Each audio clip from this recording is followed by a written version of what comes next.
Official agent ભાઈઓને ખાસ જણાવવાનું, સરકારશ્રીના હવામાન વિભાગ દ્વારા કમોસમી વરસાદની આગાહી હોવાને કારણે આવતીકાલ એટલે કે તારીખ 28-10-25 મંગળવારથી તારીખ 31-10-25 શુક્રવાર સુધી માર્કેટ યાર્ડમાં હરાજીનું તમામ કામકાજ બંધ રહેશે।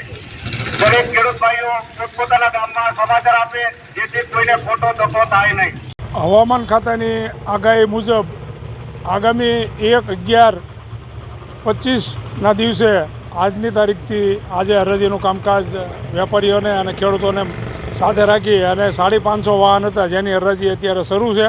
આજથી આવતી 1-11-25 સુધી એપીએમસીનું કામકાજ પહેલી તારીખથી શરૂ થશે। 31 તારીખ સુધી એપીએમસીમાં કપાસની ખરીદીનું કામકાજ બંધ રહેશે।